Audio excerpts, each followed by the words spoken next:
So Blade Runner 2049 has been out for a bit, and already there's hundreds of videos praising it, damning it, or something in between.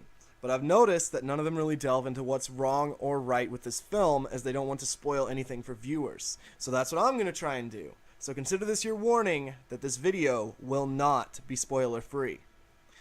I should start by saying that I am a die-hard Blade Runner fan. I've seen almost all versions of the film at least a dozen times. I've read the theories, I've watched analysis of every aspect of the film, from its Mayan revival architecture to the haunting score by Vangelis that's become so famous. Hell, I even played the 1997 PC game that had nothing to do with the original film, and I even loved that.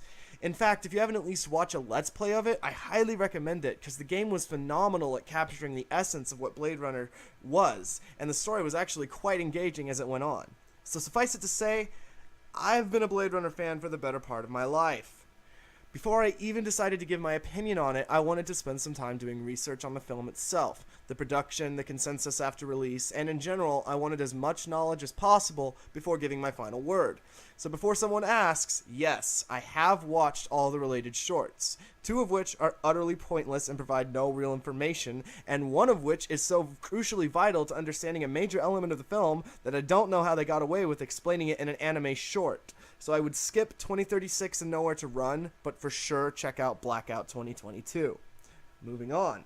So, Blade Runner 2049. What went right? What went wrong? Let's start with what went right.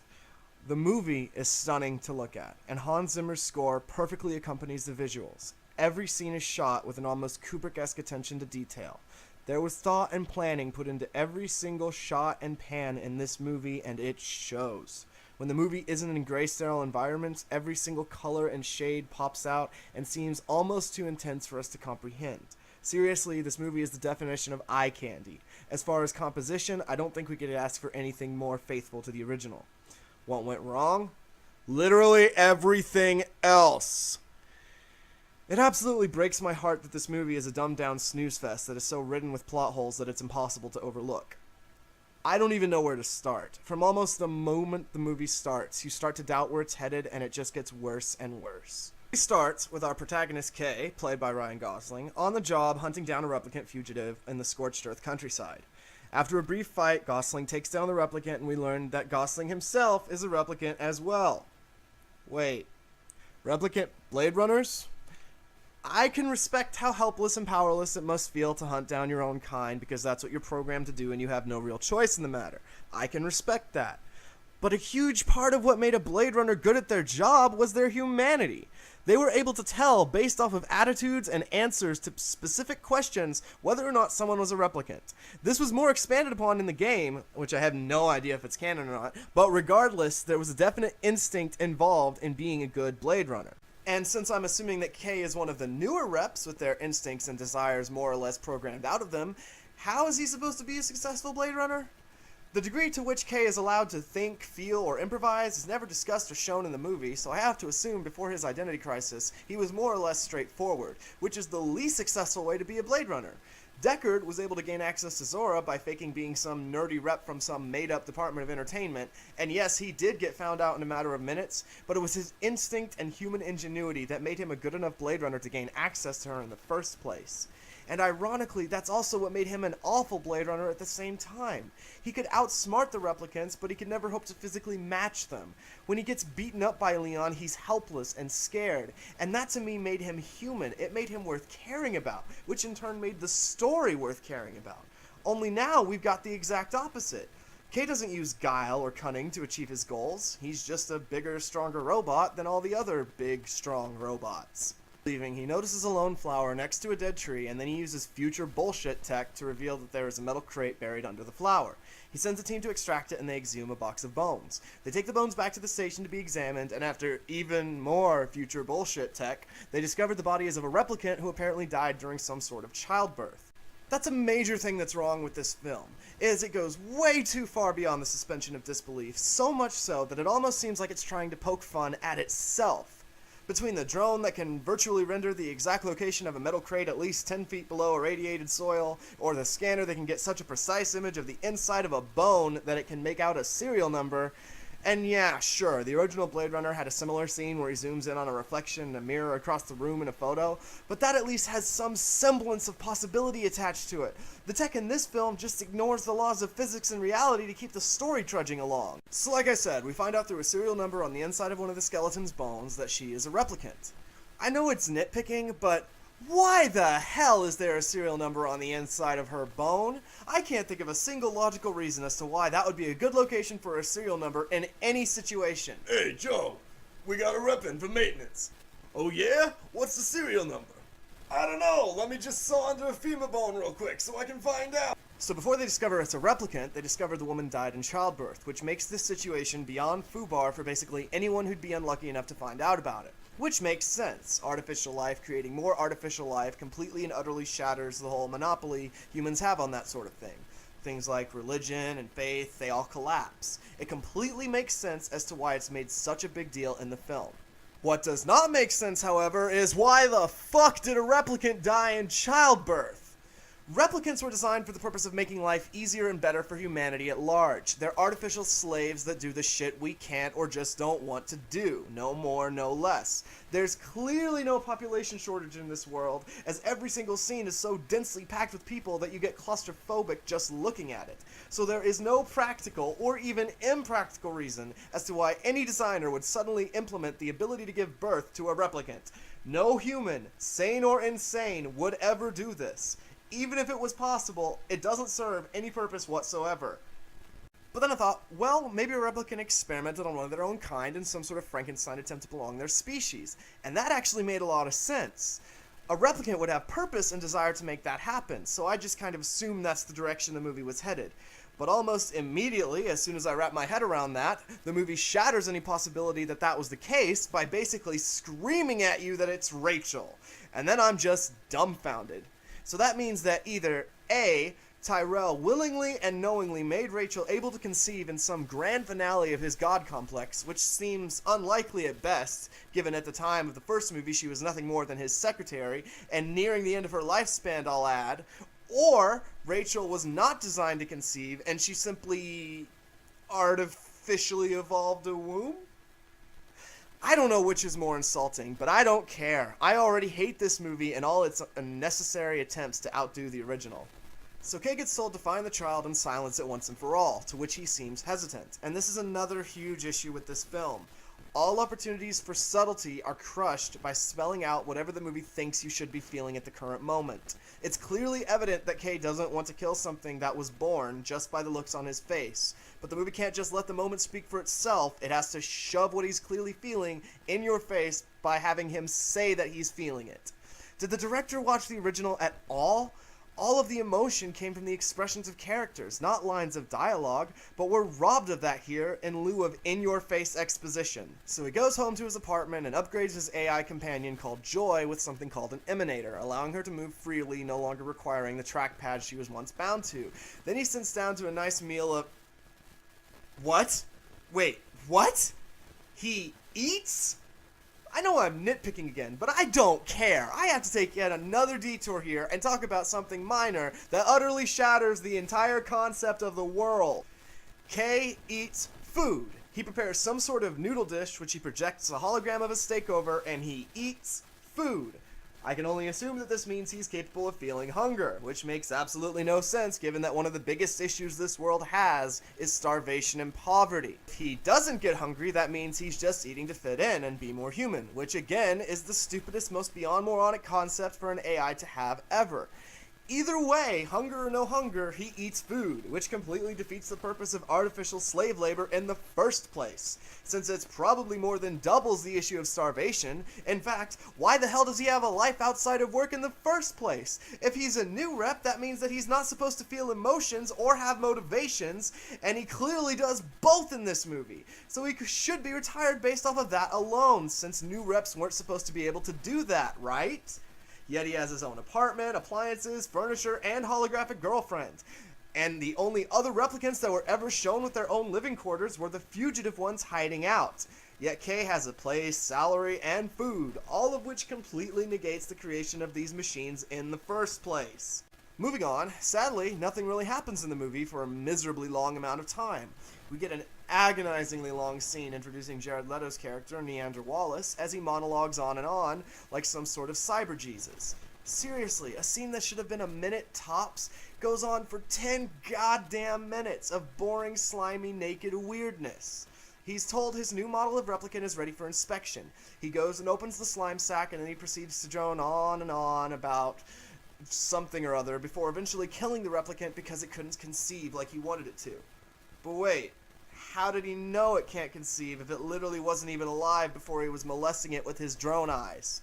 There were no machines hooked up to it. He just stares at it for a few minutes and then just decides it didn't work?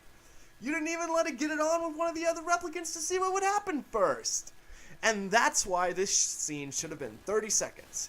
His creepy assistant Love should have come in and been like, the latest series of replicants wasn't able to conceive. And then Wallace could get all mad and intense, and we could learn every single thing we need to know in 1/10 of the time it takes in the actual film, and we wouldn't want everyone on the screen to fucking die in the process. You'll find that this is a recurring problem. This movie is at least an hour longer than it needed to be. Don't get me wrong, when I heard it was almost 3 hours, I was ecstatic. I was so excited to be lost in the world of Blade Runner for 3 whole hours. I didn't think there was a single thing that could make me complain about the runtime of this film. But Jesus Christ, everything, every single thing done by every single character is drawn out in a painfully slow manner that just makes your sanity seeps out of you into the movie theater as you watch it. Anyway, Kay goes from place to place trying to get info on the kid and eventually begins to suspect that he himself is the kid based off of memories of the past that he has. We get a scene where he listens to audio snippets of the first movie and gets to think of how much we'd rather be watching that film. Then he goes out to the wasteland with his hollow girlfriend and gets shot down by scavengers, only to be saved by a missile strike seemingly out of nowhere that kills everybody that's not him. And then he just keeps going. Like, that's not suspicious and probably shouldn't get the fuck out of there. Gee, thanks God. I'm gonna keep looking for that miracle baby now. So in another painfully long and drawn out scene, Kay discovers his implanted memories weren't implanted at all, and were in fact real as he finds a wooden horse that he left in a boiler when he was 7. This causes him to have a full mental breakdown as he comes to terms with his own existence, and you kind of start to care about this artificial thing for the first time in the movie. All while this is going on, the creepy assistant Love is covering up the replicant in the first place, and by covering up, I mean she's fucking murdering police officers in a police station with no consequences whatsoever. In a future world where literally any angle of video can be captured from any source, how am I supposed to believe that this happened? She snaps a guy's neck in the morgue in one part of the film, and then later on comes back and is allowed into the chief of police's office just to kill her too.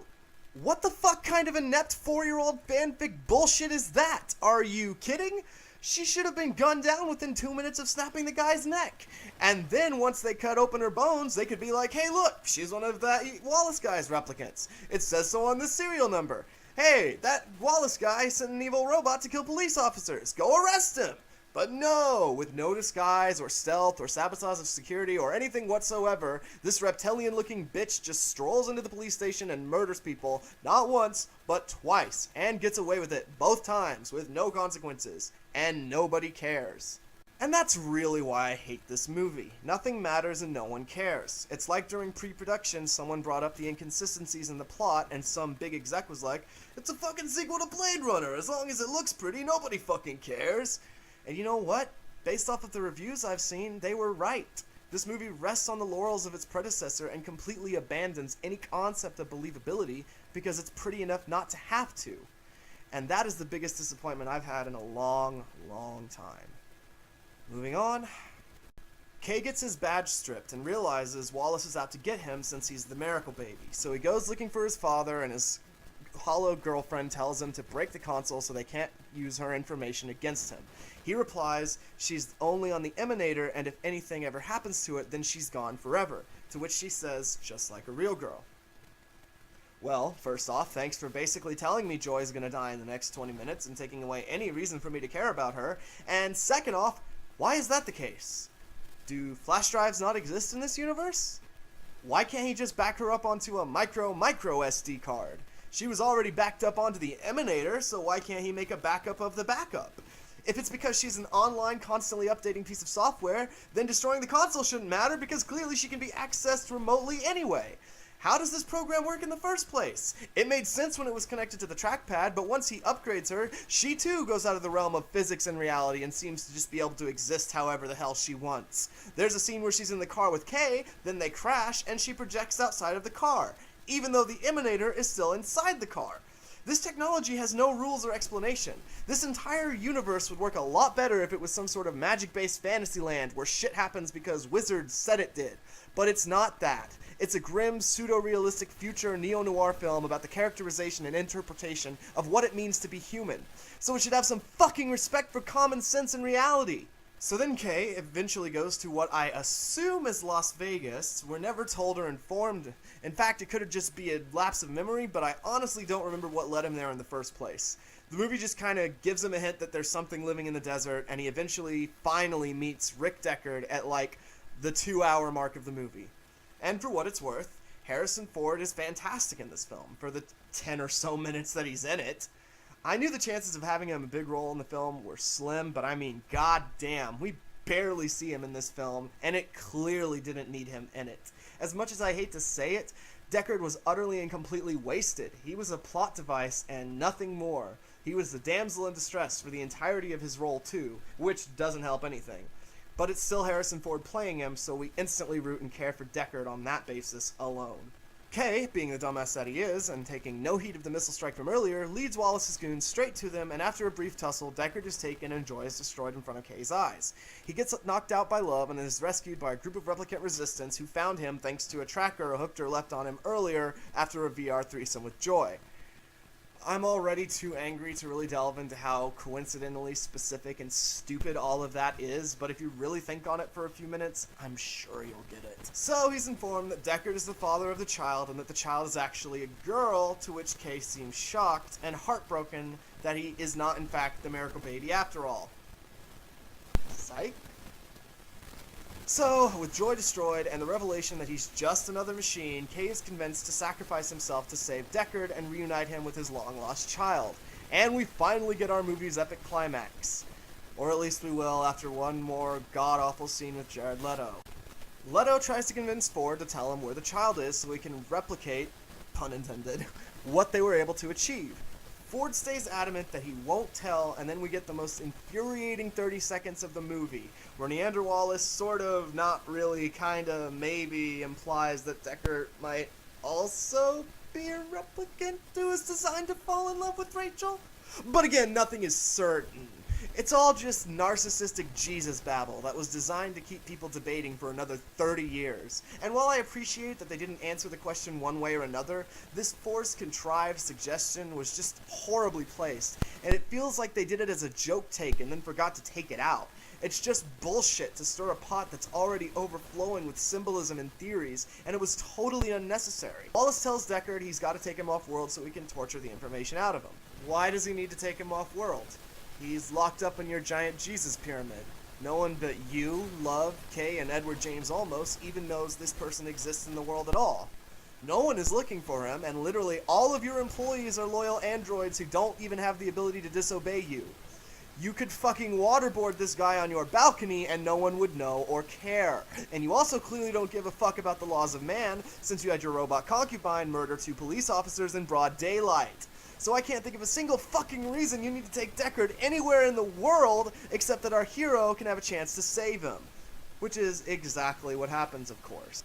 Seemingly out of nowhere in the realm of possible thought, Kay tracks down the exact spinner that looks almost identical to the millions of other spinners in the city and shoots it down with his mounted laser gun on his car.